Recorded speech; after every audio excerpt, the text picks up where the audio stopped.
Welcome, folks, to this special edition of the 700 Club. Today, you'll take control of this program. From Riverside, California to Dayton, Ohio, from Wausau, Wisconsin to St. Petersburg, Florida, plus dozens of cities in between. You called and left your voicemail questions. And coming up, you're going to hear your voices on the air and answer your questions live. Whew. But first, let's take a look at the news. The food we eat, the cars we drive, the gas we buy, prices are going up, up, up. So what will this so-called Biden inflation mean for the midterm elections? CBN's White House correspondent Eric Phillips has the explanation. Prices on just about everything are soaring and consumer patience is waning as Americans deal with increased inflation while the economy makes a comeback from the pandemic.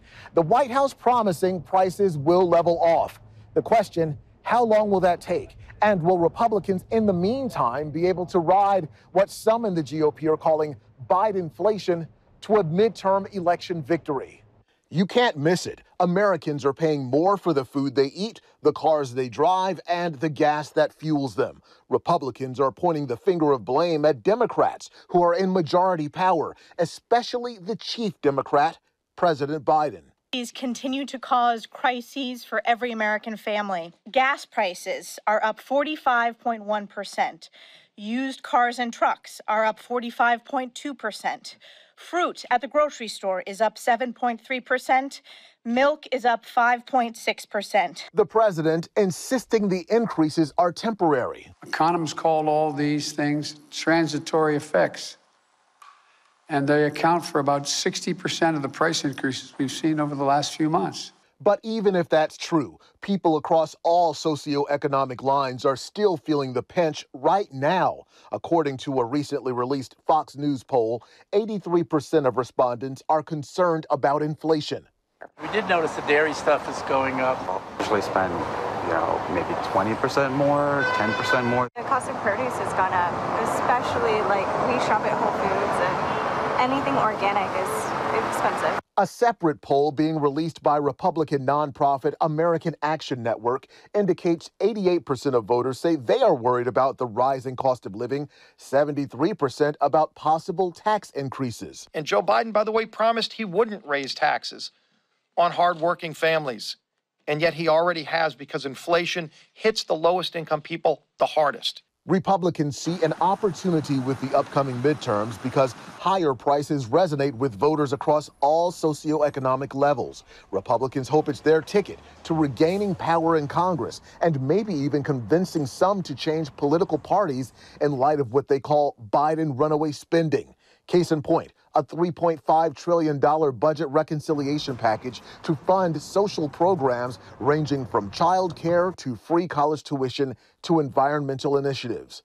Regardless of where inflation stands when the 2022 elections roll around, the White House is hoping voters will remember its vaccination efforts, as well as the passage of the American Rescue Plan, which they say helped keep people afloat, even though the bill had no Republican support. At the White House, Eric Phillips, CBN News. Well, in other news, fireworks in Congress. Dr. Fauci and Senator Rand Paul go head-to-head. So what really happened in that Wuhan lab? Who's telling the truth and who's lying? John Jessup has more from CBN News. Pat, that fire exchange in Congress between Dr. Anthony Fauci and Kentucky Republican Senator Rand Paul centers on the controversy about whether COVID-19 originated in a lab in Wuhan, China, and if the NIH funded what's called gain-of-function research, which includes experiments to make the virus more transmissible. The evidence is pointing that it came from the lab, and there will be responsibility for those who funded the lab, including yourself. I totally This committee will allow the witness to respond. I totally resent the lie that you are now propagating, Senator, and you are implying that what we did was responsible for the deaths of individuals. I totally resent that. And if anybody is lying here, Senator, it is you. Senator Rand Paul later telling Fox News that he'll seek a criminal referral from the Justice Department because he believes Dr. Fauci lied to Congress. Well, Israel is pushing back against ice cream maker Ben & Jerry's decision to stop selling its products to Jewish communities in the West Bank and Eastern Jerusalem. The decision giving a boost to the boycott, divestment, and sanctions movement aimed at isolating the Jewish state. Israel's ambassador is sending a letter to the governors of 35 U.S. states with anti-BDS laws, asking them to enforce sanctions against companies that support the movement. In a statement, Ben & Jerry's said it is inconsistent with its values to do business with what it called occupied Palestinian territory. But its parent company, Unilever, said the ice cream maker wanted to boycott all of Israel. A spokesman for the U.S. State Department did not comment on the company's action, but did affirm that the White House, quote, firmly rejects the BDS movement, which unfairly singles out Israel, end quote. Pat, back to you.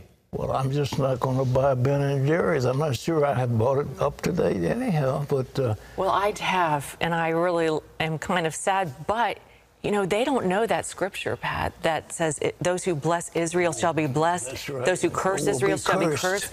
That is not going to be good business. They're very popular, and they're very good, but you don't mess with Israel. The Yale faculty has just done the same thing. They've boycotted Israel. I mean, you know, let's face it, we showed on this program the training of young Palestinians to kill Israelis.